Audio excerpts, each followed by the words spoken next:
Alors, bonjour à tous. Bienvenue à ce webinaire présenté par l'Association canadienne des parcs et loisirs. Je me présente, mon nom est Olivia Borgata, je suis responsable des communications au réseau Accès Participation et c'est moi qui vais animer le webinaire pendant la prochaine heure. Aujourd'hui, on va discuter un petit peu de l'incitation et la rétention des filles dans les sports récréatifs. Avant de commencer, j'aimerais juste vous expliquer brièvement, si jamais vous avez des questions. À votre écran, vous voyez, il y a un panneau à votre droite. Il y a une section de questions. Donc, tout au long de la présentation, vous allez pouvoir écrire vos questions. Ils vont être envoyés à notre écran à nous. Et on va avoir à plusieurs intervalles des périodes où on va pouvoir répondre à vos questions. Donc, gênez-vous pas. Avant de commencer, j'aimerais passer la parole à M. Pierre Morin. Pierre est directeur au réseau Accès Participation et il travaille en étroite collaboration avec la CPL dans la réalisation du programme en français à travers le Canada. Donc aujourd'hui, il va nous parler un petit peu de l'Association canadienne des parcs et loisirs. Donc je te passe la parole, Pierre. Bonjour tout le monde. En espérant que vous m'entendez, effectivement. Alors, Pierre Morin, ici du réseau Accès Participation. Très heureux de vous présenter aujourd'hui l'Association canadienne des parcs et loisirs ainsi que le projet Équité entre les genres dans les sports récréatifs. Naturellement, on regrette sincèrement le petit problème technique, mais on va reprendre le cours. Oui, j'ai dû courir, alors vous me pardonnerez pour l'essoufflement. Comme j'essayais d'expliquer tout seul dans mon coin, je vais prendre un petit 2 minutes pour vous présenter ce qu'est l'Association canadienne des parcs et loisirs, puis aussi ce qu'est le programme d'équité entre les genres dans les sports récréatifs. L'ACPL, je vous dirais, c'est véritablement la voix nationale des parcs et des loisirs auprès des gouvernements et du grand public.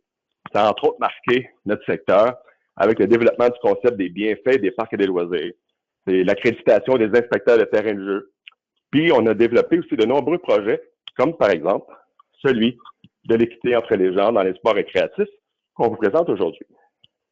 L'ACPL, c'est une communauté qui rejoint à travers ses membres, qui sont des organisations provinciales, des municipalités, des organisations locales, des universités, plus que 90% de la population canadienne.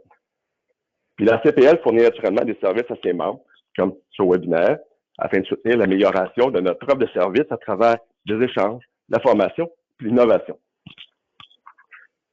La CPL, ça regroupe donc l'expérience, l'expertise et les réseaux de 13 associations provinciales et territoriales, puis, par exemple, au Québec, c'est l'AQLM, l'Association québécoise de loisirs municipales, qui représente la CPL. C'est à travers elle qu'elle réussit à rejoindre les municipalités et, naturellement, l'ensemble des participants du domaine du sport et des loisirs au Québec et dans le reste du Canada. C'est aussi des membres de conseil d'administration, c'est du personnel, c'est des bénévoles, c'est des membres de gouvernement, c'est d'autres secteurs qui contribuent à faire aller de l'avant nos objectifs stratégiques. Puis, c'est pas une grosse équipe, mais c'est une bonne équipe au bureau national, où on a une directrice administrative, une directrice de politique, un expert en communication, puis une gestionnaire de projet. Un des projets dont on est particulièrement fiers à la CPL, puis quand je dis nous, c'est parce que j'ai été président de l'organisation il y a quelques temps, c'est le développement du cadre stratégique pour le loisir. C'est un des 3 documents de base au plan canadien avec la politique canadienne du sport et la vision commune en activité physique. Le cadre stratégique, ça s'inscrit en droite ligne avec le développement des bienfaits des parcs et des loisirs. Ça propose à tout le monde une vision du rôle que le loisir est en mesure de jouer et des impacts qu'on devrait avoir en tant que secteur d'intervention, particulièrement sur le plan de la vie active, de l'inclusion de l'accessibilité, des liens entre les gens et la nature, des environnements favorables, puis naturellement, tout ça repose sur la capacité de notre secteur à pouvoir intervenir. Pour ceux et celles que ça intéresse, je vous dirais de prendre connaissance du document qui est naturellement disponible sur le site de l'ACPL, puis sur le site de la majorité des partenaires provinciaux. Ce qui nous amène à notre propos d'aujourd'hui. Alors, dans le cadre d'un partenariat avec Sport Canada, que nous remercions vivement par ailleurs, la CPL a pu mettre sur pied le programme Équité entre les genres avec le sport récréatif, qui vise à équilibrer un peu mieux la prestation de services, la participation des femmes et des filles dans le domaine du sport récréatif. Alors, dans ce cadre, vous le savez, on a identifié 4 groupes prioritaires. Les filles qui sont âgées de 9 à 15 ans, sur lesquelles on va faire le webinaire aujourd'hui. Les mamans en congé postnatal et ou les mamans d'enfants d'âge scolaire. Les femmes de 55 ans et plus, c'est les filles qui présentent des facteurs identitaires croisés. Puis, ce qu'on va faire au cours des prochaines années, parce que le RAP travaille avec la CPL dans ce cadre-là, c'est qu'on va produire et réaliser en anglais et en français, comme vous le voyez aujourd'hui, des trousses, des ateliers de formation, des webinaires, puis aussi un programme de subvention pour soutenir des projets au niveau communautaire. D'ailleurs, le programme de subvention, c'est peut-être un des aspects les plus intéressants de l'équité entre les genres dans les sports récréatifs. Cette année seulement, on a déjà appuyé 53 projets à travers le Canada qui visent vraiment à accroître la participation et la rétention des femmes et des filles dans les sports récréatifs. Au Québec, pour ceux qui s'intéressent, il y en a 13. Le prochain appel de proposition, parce que comme c'est un programme de 3 ans, il y aura donc 2 autres appels de proposition et le prochain va se réaliser à l'automne 2020. Alors, je vous dirais, demeurez en contact avec nous ou soyez vigilants parce que la période va arriver très rapidement. C'est pas si loin l'automne. Et pour ceux et celles qui aimeraient en savoir plus sur le détail du programme de subvention, je vous dirais, vous voyez les 2 adresses, mais n'hésitez pas à entrer en contact avec nous ici au RAP ou directement avec la CPL pour en connaître un peu plus. Et naturellement, je m'en voudrais, encore une fois, de ne pas souligner le soutien de Sport Canada dans le projet, sinon, sans qui tout ça aurait pas pu arriver. Alors, je m'excuse encore pour le petit délai, puis je vous entends beaucoup. Merci. Merci beaucoup, Pierre. On va maintenant passer à la présentation de Geneviève Leduc. Geneviève est conseillère principale au programme chez Filles Actives. Donc, je te passe la parole, Geneviève.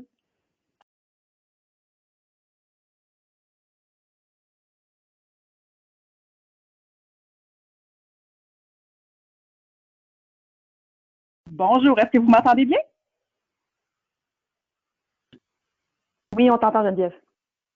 Parfait, fantastique. Alors, je me lance. Merci à tous les participants à ce webinaire de vous joindre à nous aujourd'hui. C'est vraiment un grand plaisir pour moi de participer à ce webinaire-ci. Merci beaucoup pour l'invitation d'ailleurs. Vous voyez sur cette première page mon adresse courriel à l'écran. N'hésitez pas à l'utiliser pour communiquer avec moi pour toute question ou commentaire qui aurait pu surgir suivant cette présentation-ci. Alors, aujourd'hui, on réfléchit, on essaie d'identifier des pistes de solutions pour retenir les filles dans le sport ou pour les encourager à expérimenter quelque chose de nouveau en étant actives si elles l'ont jamais été, si elles n'ont jamais eu le goût d'expérimenter le sport ou l'activité physique. Mais avant même de commencer puis de regarder le plan que je vous propose ici, c'est vraiment important pour moi de vous dire que, évidemment, si on savait exactement comment faire pour atteindre cet objectif-là de retenir nos filles en activité physique, on le ferait, puis on n'aurait pas à se poser toutes ces questions-là. Hein. Donc, la recette miracle, clairement, elle n'existe pas, ou en tout cas, on la cherche encore. Donc, à travers ma présentation, je vais attirer votre attention sur ce qui est connu à l'heure actuelle en termes de bonnes pratiques, mais il y a évidemment beaucoup de place encore pour l'essai et erreur. Puis ça va me faire plaisir de discuter avec vous à la fin là, pour entendre vos expériences puis vos observations qui sont peut-être différentes des miennes. Alors d'abord, je vais vous présenter rapidement en quelques mots le Filles Actives, simplement pour vous donner une idée générale du contexte dans lequel moi j'expérimente un certain nombre des bonnes pratiques dont on va discuter aujourd'hui. Ensuite, on va regarder rapidement quel est l'état de la situation en regard de la pratique d'activité physique et sportive des filles au Canada. Je vais vous présenter certaines barrières qui freinent les filles ou qui les empêchent d'être plus actives. Puis évidemment, le revers de la médaille des barrières, ce sont évidemment les pistes de solutions sur lesquelles je vais me pencher. Puis je vais terminer avec un mot à propos de la motivation. Alors, Filles Actives, c'est un organisme de bienfaisance qui déploie son offre de services depuis 2007. Pour avoir accès à notre offre de service, on invite les écoles à devenir partenaires avec nous. On est très actifs depuis le départ au Québec puis en Ontario, puis on est vraiment fiers puisqu'on a lancé là, cette année, donc tout récemment en février, nos activités dans une première région de la Colombie-Britannique.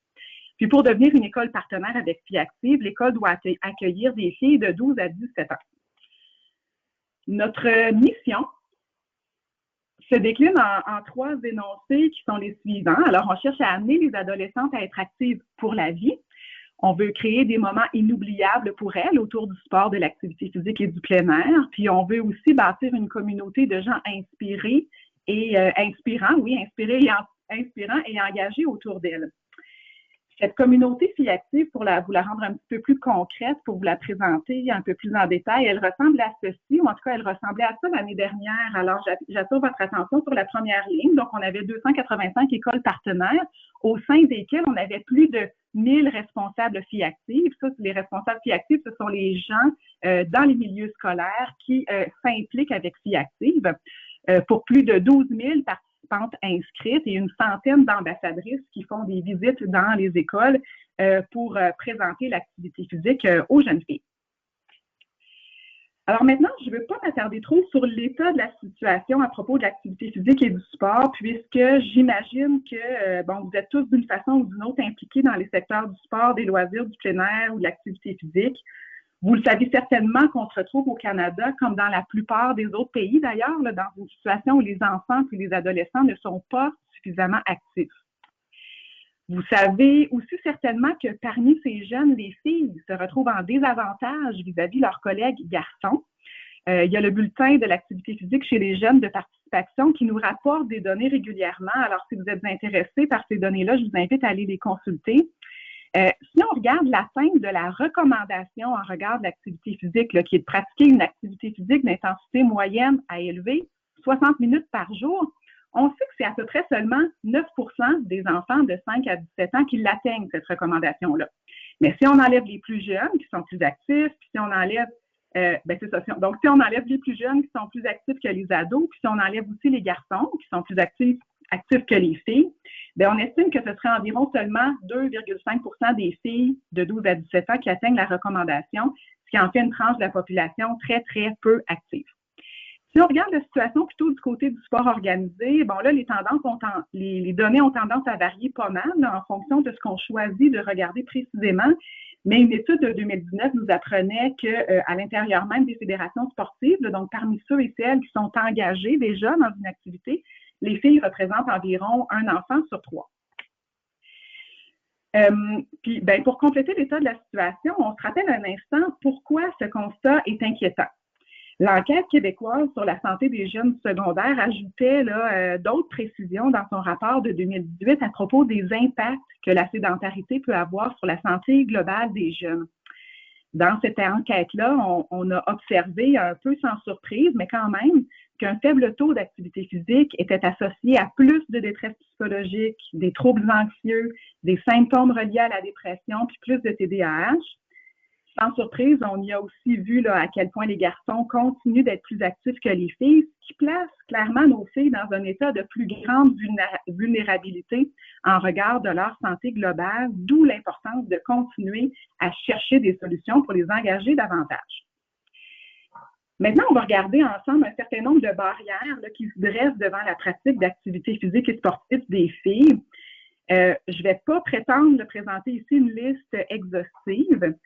L'objectif, c'est de s'assurer que nos organisations soient toujours à l'affût de ces barrières-là. Parce que pour moi, c'est vraiment ça qui est à la base d'une approche qui est sensible et qui montre qu'on comprend que les filles puis les femmes sont peut-être différentes des garçons puis des hommes dans leurs préférences puis dans ce qui nuit à leur pratique sportive. Puis il faut voir que quand on s'intéresse vraiment aux barrières, en fait, on est en plein dans la recherche de solutions. Donc, ma section piste de solutions vient un petit peu plus vers la fin, mais on allume tout de suite nos lumières parce que quand on regarde une barrière, on regarde en même temps la piste de solution. Puis donc, évidemment, les barrières que je vais présenter ici n'en sont pas ou sont d'une plus faible importance pour les filles qui sont déjà actives. Alors, on se souvient que l'objectif aujourd'hui demeure de voir pourquoi tant de filles abandonnent ou n'ont vraiment pas le désir de s'engager dans le sport. Puis tant mieux pour les filles qui ne voient pas ces éléments-ci comme des barrières. Je vais vous présenter les barrières en deux grandes catégories, si vous voulez. Alors d'abord, il y a un certain nombre de barrières qui relèvent du concept plus général qu'on nomme efficacité personnelle. L'efficacité personnelle, on peut dire que c'est la confiance qu'on a en nos moyens. Donc, c'est la confiance qu'on a quand vient le temps de s'attaquer à un défi qui nous semble difficile. Alors, on sait que chez les filles, c'est un aspect qui est donc plus difficile. Alors, du côté des habiletés, d'abord, on sait que les filles se retrouvent parfois en déficit dès la petite enfance en comparaison aux garçons. Ça peut venir, entre autres, de la façon dont on interagit avec nos enfants quand ils sont très jeunes. Et donc, ça fait que dès l'entrée à l'école, il y a plusieurs filles qui réalisent déjà que leurs habiletés ne sont pas tout à fait au même niveau que celles des garçons. Mais en plus de ça, on sait que pour un même niveau d'habileté, les filles vont avoir plus souvent tendance à se juger sévèrement ou à se trouver pas très bonnes. En plus, les filles sont souvent stressées quand elles sont placées en situation sportive, surtout si elles sentent qu'on s'attend d'elles, qu'elles performent bien. Ça, c'est effectivement, ça se présente, là, cette pression de bien performer, ça peut se présenter très régulièrement dans un contexte de sport d'équipe ou quand elles se retrouvent devant une activité qui est difficile pour elles à maîtriser, elles ressentent un stress qui n'est pas un bon stress qui nous amène des bonnes sensations, là. Un grand nombre de garçons, contrairement aux filles, vont apprécier le défi à relever, celui de venir à bout d'une tâche qui est plus difficile, mais ça ne semble pas être vécu aussi positivement chez les filles. En plus, plusieurs d'entre elles n'apprécient pas performer devant un groupe, ce qu'elles doivent faire bien souvent en contexte de compétition, évidemment, en contexte de tournoi, ou même tout simplement lors des cours d'éducation physique et à la santé. Ces situations peuvent rapidement tourner en expériences bien négatives pour un très grand nombre de filles qui vont ensuite chercher à se sauver, en tout cas à ne plus revivre ces expériences-là. Et c'est à ce moment-là qu'on voit la grosseur de nos groupes diminuer, puis qu'on revoit plus certaines de nos participantes. La deuxième catégorie de barrières dont je voulais vous parler aujourd'hui, ce sont celles qui relèvent plutôt de l'environnement. Bien sûr, il y a certaines barrières que je vais vous nommer qui pourraient être plutôt considérées comme une barrière qui relève de l'efficacité personnelle ou qui relève plutôt de l'environnement. Donc, je vous les ai rassemblées comme ceci, mais sachez qu'une autre façon de les percevoir serait tout aussi valable. Alors, quand on parle de l'environnement, il y a d'abord la présence des garçons, qui est une barrière. Dans le monde du sport, on se retrouve souvent en situation non mixte dans notre pratique comme telle. Alors, on pourrait avoir tendance à penser qu'on n'a pas à s'arrêter à cette barrière-là. Mais comme intervenant, je vous invite quand même à pousser votre réflexion sur ce point-là, parce que autant les garçons peuvent apprécier que les filles soient dans les gradins là, pour les encourager pendant leurs entraînements, autant la situation inverse peut vraiment geler les filles, surtout à l'adolescence. Puis, je vous le dis, on l'a encore observé cette année lors d'une de nos formations qui actives. Je vous raconte l'anecdote bien rapidement. Là, on avait accès à un beau gymnase, tout se passait bien, les filles étaient entre elles, puis elles étaient bien engagées dans l'activité qu'on leur proposait. J'étais parmi elles, puis soudain, je vois l'attitude de tout le monde changer. Les sourires des filles sont disparus, mais surtout les corps se sont mis à bouger bien différemment, là, à être beaucoup plus contenus, puis à geler sur place, si vous voulez. Alors là, je me suis levé les yeux, puis j'ai vu que les gradins venaient de se remplir des garçons de l'équipe de volleyball de l'école qui était en pause. Vous avez peut-être été témoin, vous aussi, d'un événement comme celui-là. Puis, je ne veux pas dire ici qu'on doit entrer dans la tête des filles que c'est OK de toujours vouloir faire de l'activité physique à l'abri du regard des garçons. Évidemment que ce n'est pas ça l'objectif. L'objectif, c'est plutôt de toujours être sensible à cette situation-là, puis de respecter ce qui se passe pendant cette période particulière de la vie qu'est l'adolescence, puis parfois même là, un petit peu plus tôt, là, au moment de l'approche de la puberté. Ensuite, il y a un certain nombre de limites qui viennent parfois des parents eux-mêmes, qui peuvent être plus insécures, puis freiner la pratique de leur fille. On le voit, entre autres, dans certaines études à propos du transport actif ou de la mobilité indépendante. On voit qu'à l'âge de 11, 12, 13 ans, il y a un bien grand nombre de parents qui sont bien à l'aise, bien d'accord pour laisser aller leurs jeunes garçons, par exemple, à vélo vers différentes destinations, mais qui ne vont pas donner autant de cordes à leurs jeunes filles. Alors, à ce moment-ci, les filles se retrouvent déjà limitées dans leur pratique sportive. Donc, en tant qu'intervenant aussi, il faut s'assurer que nos installations sont perçues comme étant sécuritaires de la part des parents, qu'elles sont bien éclairées. S'il y a des supports à vélo, on veut s'assurer qu'ils ne se trouvent pas de façon isolée, mais qu'ils sont bien près de la porte, par exemple, et qui sont bien éclairés.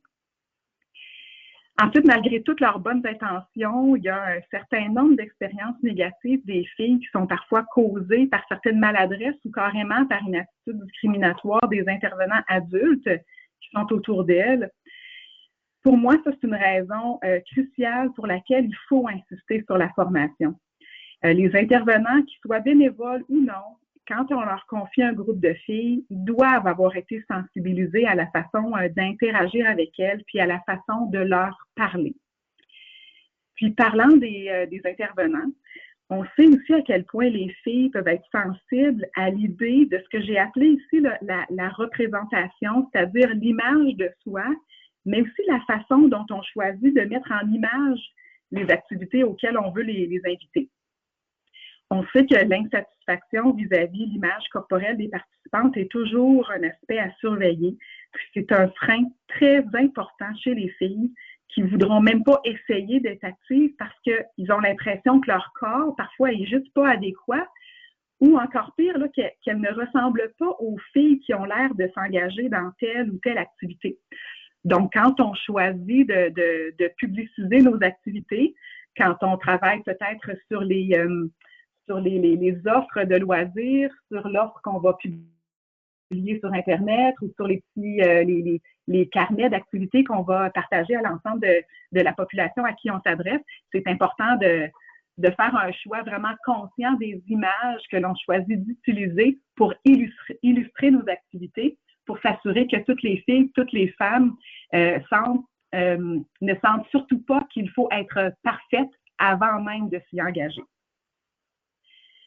Puis enfin, il y a cette fameuse question du temps et de l'horaire. Chez les adultes, on le sait que c'est la raison numéro 1 qui est nommée puis qui justifie le peu de pratiques sportives des adultes. Il ne faut pas penser que les enfants sont différents. Les enfants et les adolescents aussi là, sont pris dans notre tourbillon là, de vie très occupée. Mais quand on s'intéresse aux filles, puis surtout en s'approchant de la puberté, il faut aussi comprendre que ce n'est pas juste le temps au calendrier qui est manquant, mais c'est aussi parfois le temps qui est alloué avant, puis après les activités. Les filles vont parfois refuser de participer, puis elles ne vont pas toujours vouloir le nommer, elles ne vont pas toujours le dire d'une façon bien claire. Alors, c'est pour ça que c'est important qu'on s'en parle entre nous. Mais les filles vont parfois refuser de participer si elles doivent se changer devant les autres. Alors, la question de la brassière sportive est assez importante ici.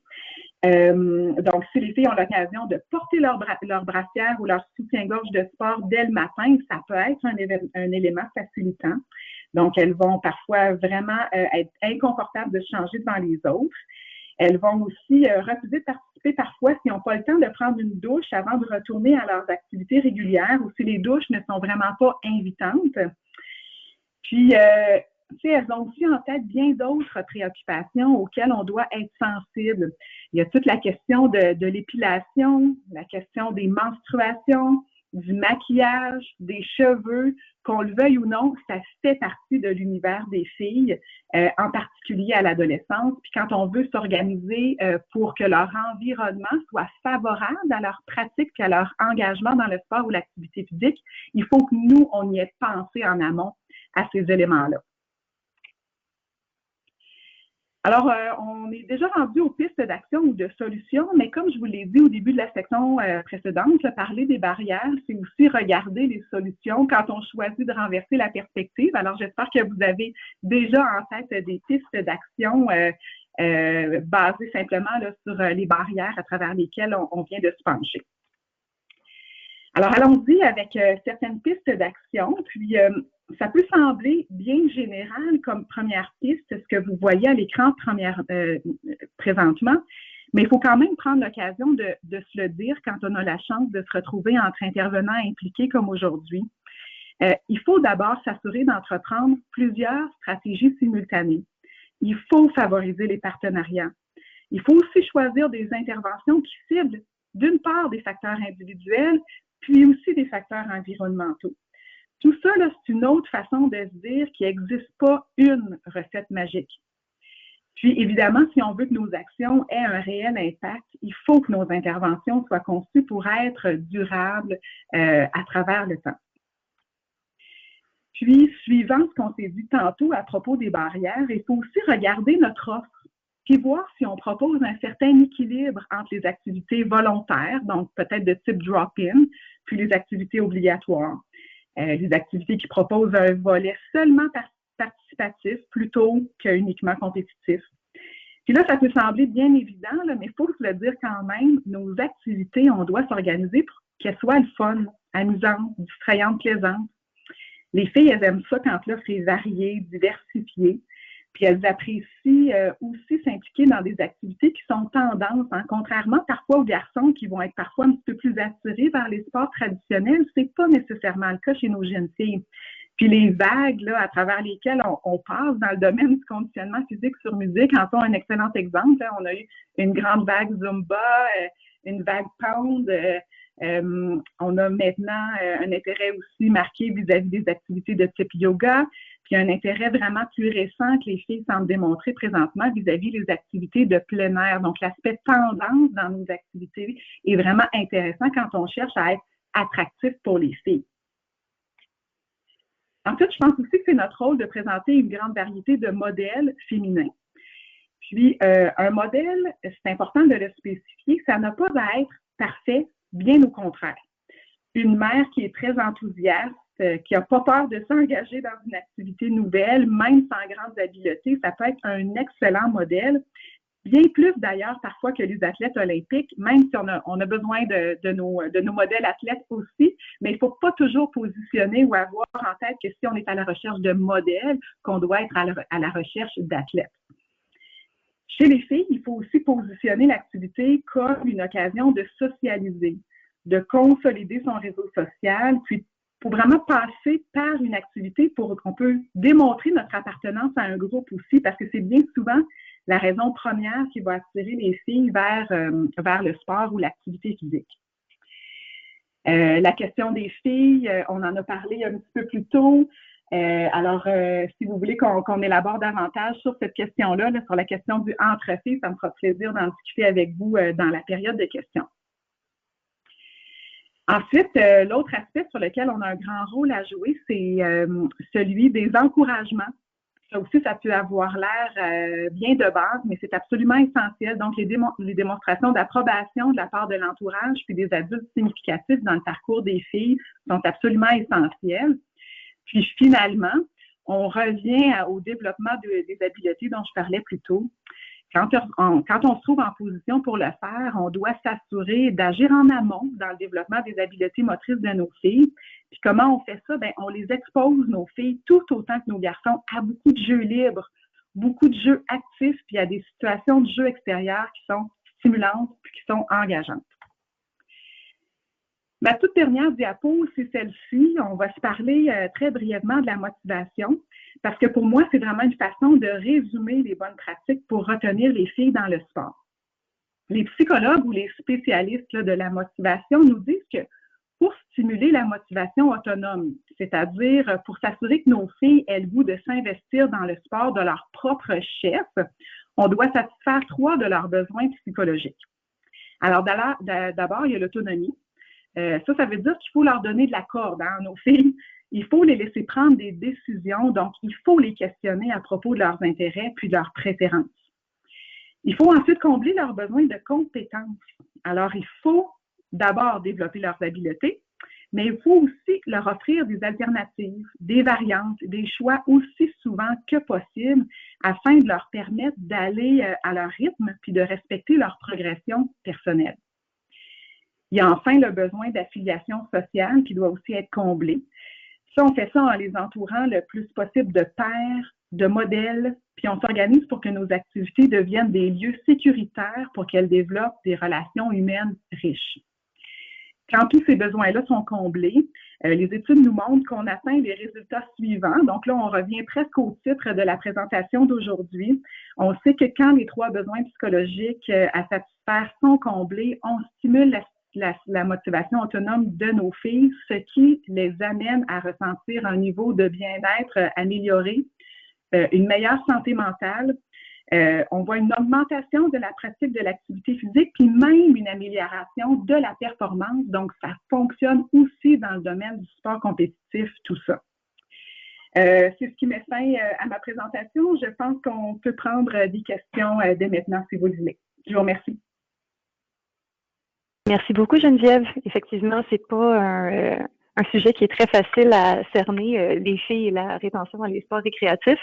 Si vous voulez, je vais vous laisser encore quelques minutes pour poser vos questions si vous en avez. On a d'ailleurs, on en a une première ici, M. Francisco de la IAC, qui voudrait savoir comment est-ce qu'on fait pour bâtir la confiance des filles pour qu'elles puissent se sentir bien en présence des garçons. Oui, bien, ça, c'est une bonne question. Puis, si on veut construire la confiance des filles en présence des garçons, bien, peut-être qu'il faut d'abord s'assurer qu'elles sont confiantes en elles quand elles se retrouvent entre filles. C'est peut-être malheureusement, ben, je ne sais pas si on peut dire malheureusement, mais c'est peut-être une étape intermédiaire à travers laquelle il faut passer. Donc, il faut que les filles bâtissent une confiance en elles en regard de leurs habiletés physiques et sportives. Donc, ça, c'est la première étape. L'autre chose, si on veut qu'elles aient confiance en elles devant les garçons, il faut aussi s'assurer qu'on ne les place pas toujours dans une situation d'activité physique et sportive qui va placer les garçons en situation d'être un petit peu plus habiles. Donc, il faut s'assurer que nos filles et nos garçons, si on les implique ensemble, bien que les garçons, eux autres aussi, se retrouvent parfois dans une situation où ils sont un petit peu moins confortables. Est-ce qu'on les expose aussi régulièrement à la danse, aux activités qui vont avoir une composante plus artistique? Est-ce qu'on va s'intéresser à, par exemple, une composante de leur condition physique qui est moins favorisée chez les garçons, comme par exemple la flexibilité? Alors, s'il y a une genre d'équité entre les filles et les garçons dans le genre d'activités dans lesquelles on les expose, bien à ce moment-là, je pense que ce sera un peu plus facile à faire, là. Puis j'espère que ça répond à la question, mais c'est pas simple. Puis des fois, il faut juste être patient. Je terminerai là-dessus. Merci beaucoup, Geneviève.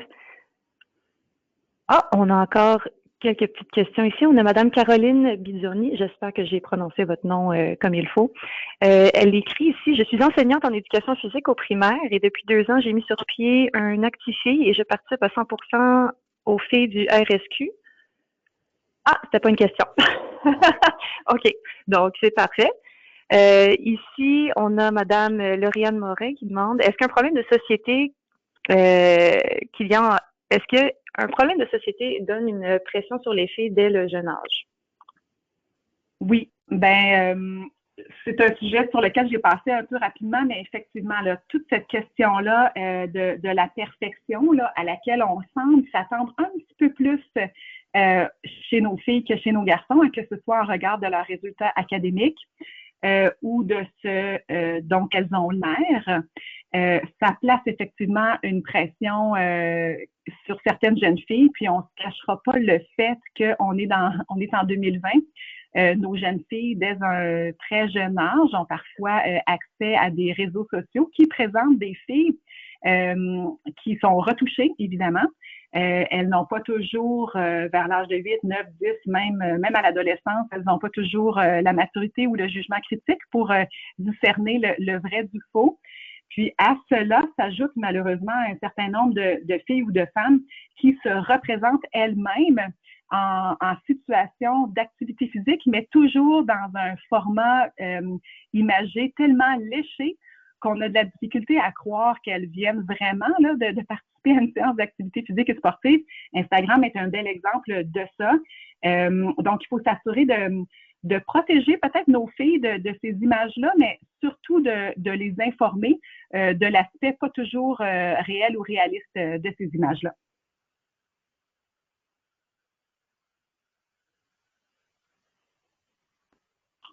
Ça veut pas. Non? Merci beaucoup, Geneviève. Ça m'a fait plaisir. Alors ici, on en a quelques autres questions, encore une fois, de M. Francisco. Est-ce que d'avoir du personnel féminin est essentiel? Car nos filles sont entraînées par des hommes. Est-ce que d'aller chercher des entraîneurs féminins pourrait être bénéfique? Oui, ça aussi, c'est une belle question. À ce stade-ci, toutefois, je pense que c'est important de remercier puis de féliciter les hommes dans le domaine du sport et de l'activité physique qui font un travail fantastique et formidable. Donc, ce serait vraiment le mauvais message à passer de dire que soudain, là, il faudrait que les entraîneurs ou que les modèles, que les intervenants soient exclusivement féminines. Ça serait clairement une erreur.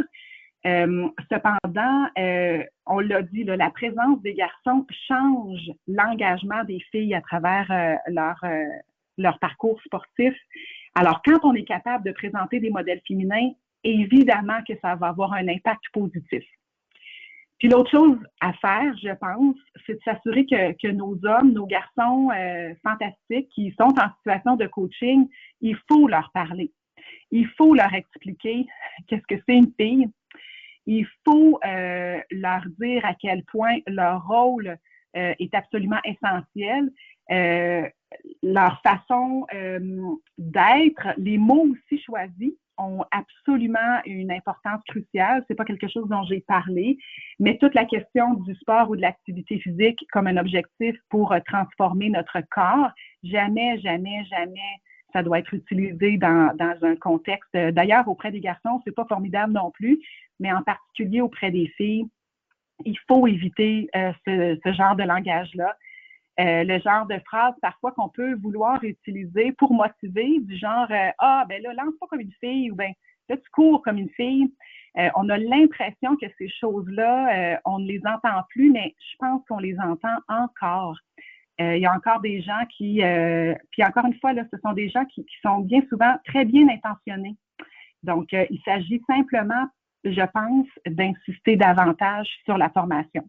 Donc, oui, à plus de femmes en situation de coaching, mais oui aussi aux hommes qui mériteraient certainement d'être peut-être un petit peu mieux formés.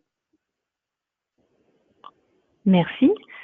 On a Adama Diop qui voudrait savoir, outre les écoles, est-ce que vous avez des partenariats avec d'autres organismes en sport et loisirs? Accompagnez-vous ces organismes pour inciter et retenir les filles de 9 à 15 ans? Oui, ben en fait, chez Filles Actives, on fonctionne avec des partenariats avec les écoles, mais on fonctionne aussi avec un système d'ambassadrices. Les ambassadrices, ce sont des filles ou des femmes qui ont le goût d'aller rencontrer les filles dans les écoles. Donc, plusieurs de ces ambassadrices-là font partie de fédérations sportives ou sont des modèles ou des experts de leur sport ou de leur activité physique. Donc, on a des ambassadrices qui sont conférencières, qui vont plutôt avoir un message là, inspirant puis motivant pour les filles sous une forme de conférence, mais aussi on a un grand nombre d'ambassadrices qui vont permettre aux filles de découvrir ou d'expérimenter de nouvelles activités physiques. Donc, pour ça, oui, si vous êtes membre d'une fédération sportive, on vous encourage à visiter le fiactive.ca, la page des ambassadrices, parce qu'on est toujours content là, d'avoir de nouvelles ambassadrices qui ont le goût d'aller visiter des écoles. Et puis aussi, nos coordinations régionales au Québec sont assurées par des personnes qui sont soit rattachées au RSEQ ou aux URLS au Québec. J'espère que ça répond à la question. Merci. Il nous reste encore quelques minutes. On va répondre encore à quelques questions. On a Julie Guého qui est une coach de mini-volley. Elle dit qu'elle a une majorité de filles dans son groupe, environ à 75 %, puis c'est un sport où il n'y a pas de contact direct. Qu'est-ce qu'elle pourrait mettre en place pour maximiser davantage le fait d'avoir des garçons et des filles qui se côtoient? Je suis pas certaine que je comprends. Qu'est-ce qu'elle veut dire par il n'y a pas de contact direct entre les filles et les garçons? Je crois que oui. Puis c'est du mini-volley, on est à 9 ans, est-ce que c'est ça que j'ai entendu? C'est un groupe d'âge de 8 à 12 ans. OK. Ben en fait, dans ce groupe d'âge-là, là, chez les 8 à 12 ans, là, on est à une époque un peu charnière, là, parce qu'il y a un grand nombre de jeunes filles qui ne sont pas rebutées du tout par la présence des garçons, au contraire. Alors qu'il y a un certain nombre de jeunes filles chez qui ça va déjà poindre là, cet inconfort devant les garçons. Je ne suis pas certaine que je comprends très bien la question, mais je pense qu'il faut s'assurer de demeurer sensible à notre groupe. Si c'est important de faire des groupes mixtes, ben il n'y a pas de souci, là, on peut le faire, il n'y a pas de problème. Mais si on sent poindre un certain inconfort ou une chute de la participation des filles plus vieilles, des 10, 11, 12 ans, à ce moment-là, peut-être qu'il faut les questionner. Puis, si elles seraient plus intéressées à s'engager dans des activités entre filles, peut-être que ça vaut la peine d'avoir aussi des équipes filles, puis de les faire quand même expérimenter la mixité. Merci. Puis on va passer à la dernière question. Est-ce que l'option de faire des sports entre filles seulement pourrait favoriser la confiance des filles avant de penser à faire des sports mixtes? Oui, là, ça dépend. Dans le contexte du sport, là, on peut se retrouver dans différentes situations. Là. Donc, est-ce qu'on parle d'être en contexte scolaire ou en contexte des loisirs plutôt communautaires? Ça dépend un petit peu de comment tout ça se positionne. Mais je pense que la clé, c'est quand même d'offrir une certaine variété. Parce qu'on ne l'a pas dit ici, mais il y a certaines filles là, pour qui verraient ça de très mauvais œil là, de ne pas avoir l'occasion de participer à des sports avec des garçons, parce qu'il y a un certain nombre de jeunes filles qui vont apprécier ce challenge-là. Donc, je pense que c'est important que ça continue d'exister. Il faut être sensible à l'ensemble puis à toute la panoplie de situations qui peut exister. Donc, je pense que ça doit demeurer, ça doit continuer d'exister, l'option de la mixité, mais je pense qu'il faut vraiment augmenter la fréquence ou les opportunités qu'ont les filles de bouger seulement entre filles. Ça, c'est quelque chose qui est absolument facile à observer. Les études le montrent, mais on est capable de le voir de nos yeux, là.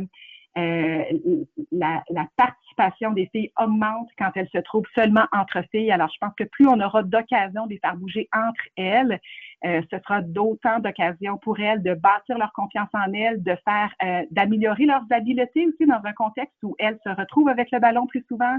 Elles courent, elles bougent, elles expérimentent avec leur corps, puis ensuite, elles pourront s'engager dans des contextes mixtes avec beaucoup plus de confiance.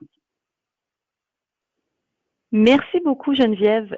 Donc, ça conclut la période de questions pour ce volet. J'aimerais encore une fois remercier Geneviève Leduc d'avoir participé à ce webinaire avec nous. Si jamais vous avez des questions à lui poser directement, je suis certaine que vous pouvez lui écrire directement à son adresse courriel qui était au début de la présentation. On va maintenant passer la parole. Merci.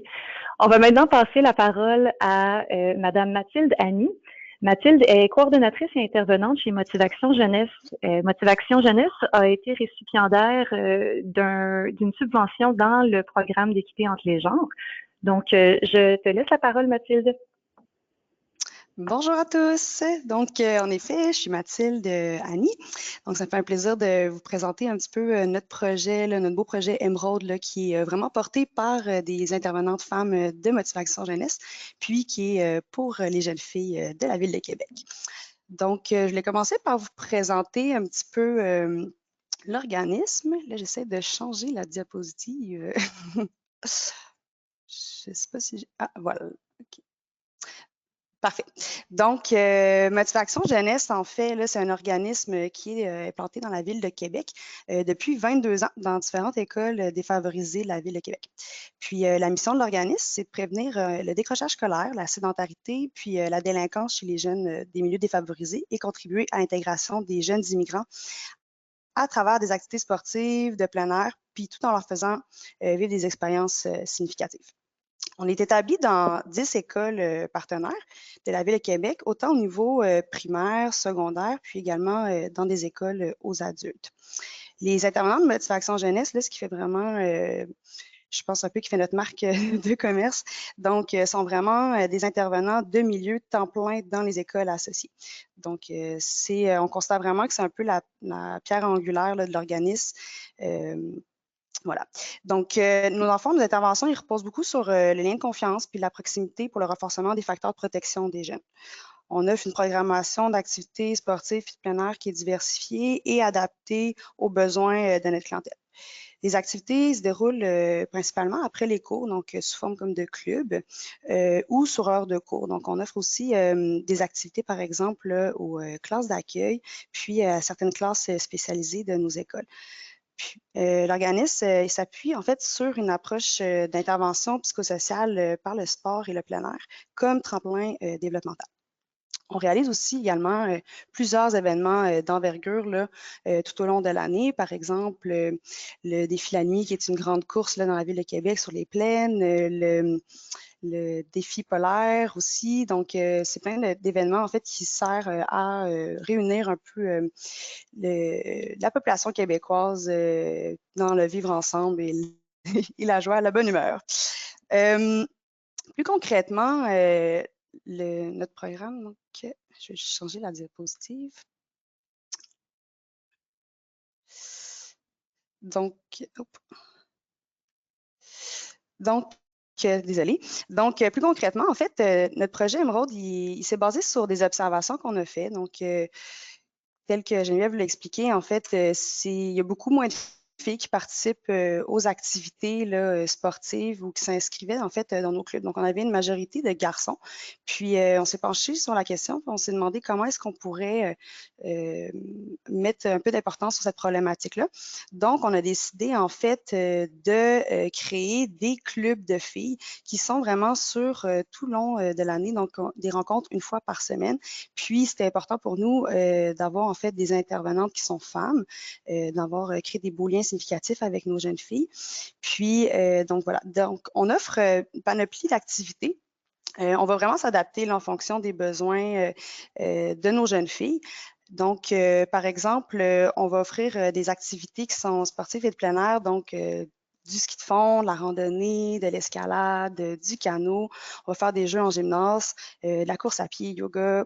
Il y a vraiment plein d'activités qui sont offertes, mais on va vraiment offrir une belle mixité aussi avec, par exemple, des fois, on va prendre des moments pour avoir des ateliers plus discussion.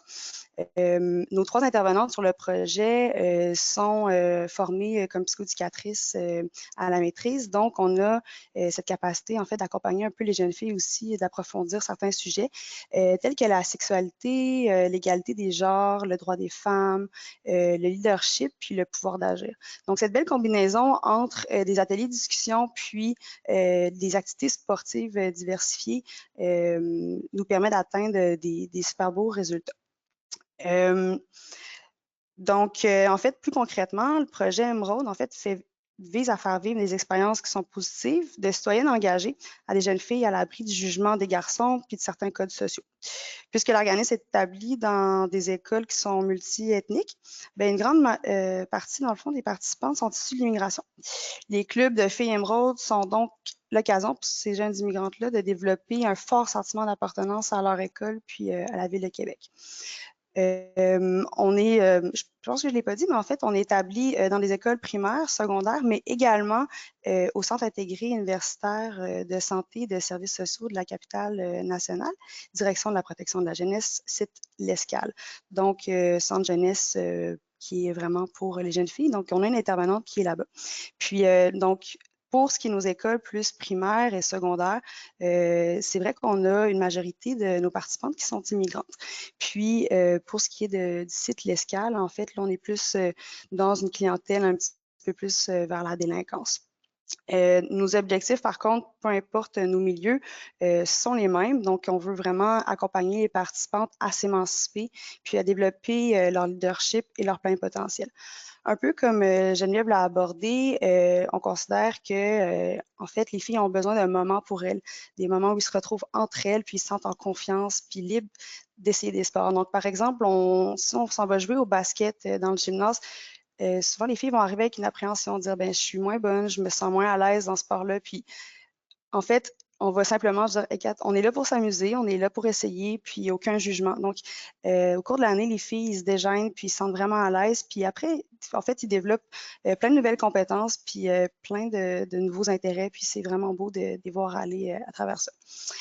Puis donc, c'est ça, ça fait un peu le tour de ce qu'on fait, mais on fait également, en fait, on voit ça un petit peu comme un processus, là, nos activités. Donc, 2 fois par année, on va faire également là, des camps. Par exemple, dans 2 fins de semaine, là, pour l'école secondaire Vanier, mon école, avec le club de filles Émeraude, nous allons aller à la vallée du Bras-du-Nord, dans un refuge. Donc ça, c'est vraiment un moment que les filles apprécient beaucoup, puis où ils peuvent partager, puis vivre des super beaux moments entre elles. Donc, les résultats observés là, pour le projet,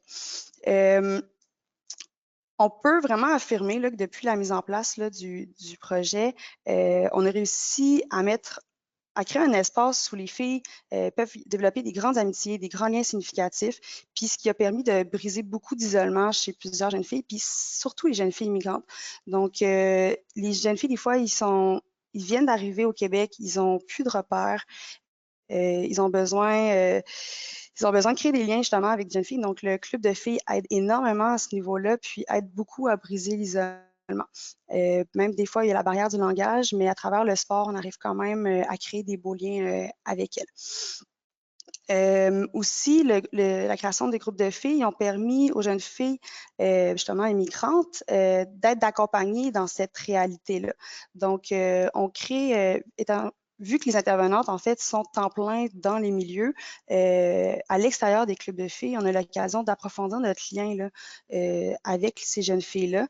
Puis, on peut les accompagner dans plusieurs choses de leur vie. Par exemple, au niveau de la sexualité, beaucoup de jeunes filles ont plusieurs questions, vivent plusieurs choses, puis ils savent en fait qu'ils peuvent venir nous voir à tout moment pour poser des questions, pour être accompagnés s'ils ont besoin. Donc, on est capable vraiment de les aider là-dedans. Puis, en fait, on pense sincèrement que tous ces apprentissages-là peuvent vraiment aider ces jeunes filles-là, en fait, à devenir des futurs leaders de la communauté. Puis, la diversité de la programmation leur permet vraiment de découvrir de nouvelles activités aux participantes puis les faire bouger tout en s'amusant. Aussi de leur faire découvrir des lieux qui sont proches de chez elles puis gratuits. On sait beaucoup que l'intégration des immigrants peut en fond, le sport peut vraiment énormément aider à l'intégration des immigrants. Donc, par exemple, on va les aider à se procurer des patins. On va aller amener les filles à patiner, à découvrir le patin. Tout le monde tombe, c'est pas grave, on se relève, on rigole beaucoup. Puis, par après, elles peuvent aller voir leur famille, puis les fins de semaine, leur montrer en fait où sont les patinoires de Québec, puis d'aider un petit peu leur famille à découvrir des nouveaux sports, puis à s'amuser entre eux. Donc, ça, c'est vraiment des beaux résultats qu'on a pu observer. Puis, également, c'est sûr qu'on leur offre des défis des fois de plus grande envergure, comme les camps, qui peuvent comporter, par exemple, des plus grandes randonnées, des couchers à l'extérieur, dormir dans des refuges, tout le monde ensemble. Puis, ces événements-là qui sont significatifs pour elles, leur permet de vraiment développer un grand sentiment d'accomplissement. Puis, en fait, on a pu voir que les filles, souvent qui sont moins à l'aise de faire des sports en fait avec les garçons, étaient contentes de pouvoir développer certaines habiletés, puis de se sentir juste plus à l'aise, puis d'avoir une meilleure confiance en elles, entre elles. Puis ces jeunes filles-là, je les vois de plus en plus en fait participer aux activités libres sur l'heure du midi avec les garçons. Donc c'est beau de les voir s'émanciper comme ça, puis d'avoir une meilleure confiance en elles. À travers nos ateliers, on va aussi beaucoup parler des droits des femmes. Donc, des fois, ça peut être confrontant un petit peu avec leur culture d'origine, mais on est toujours dans une grande ouverture puis une grande écoute. Mais on discute, puis c'est un lieu où les filles peuvent se sentir à l'aise de parler de ce qui peut les confronter ou pas avec la nouvelle réalité québécoise, puis de comment ils ont envie de s'intégrer à cette nouvelle réalité-là, mais tout en connaissant bien leurs droits. Puis voilà, donc on voit vraiment une confiance en elle qui s'améliore de plus en plus. Puis je pense que le projet est vraiment dans une belle voie. Puis autant au niveau, c'est sûr qu'au niveau primaire, comme Geneviève l'a dit, je trouve ça intéressant. Nous aussi, on a observé que cette nouvelle génération-là est peut-être plus confortable avec la présence des garçons, mais tout de même, les filles apprécient tout de même ce petit moment-là qu'ils ont entre elles. Mais vraiment, au secondaire, on voit que c'est vraiment un grand besoin pour elles de se retrouver entre elles, puis de se sentir à l'aise.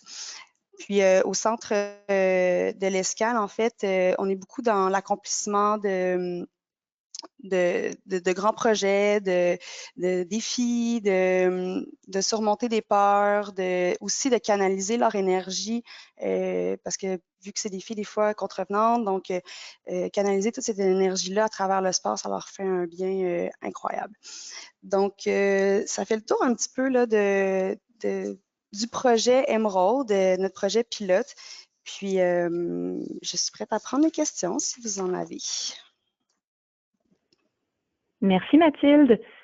On va laisser les gens, s'ils ont des questions, pour les poser. Donc, je vous rappelle que Mathilde travaille chez Motivation Jeunesse, qui a été récipiendaire d'une subvention dans le programme d'équité entre les genres.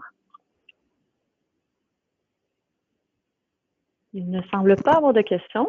Je crois que tout avait été très clair. Super. Bon, N'hésitez pas aussi beaucoup, à me contacter Mathilde. si vous voulez. Merci.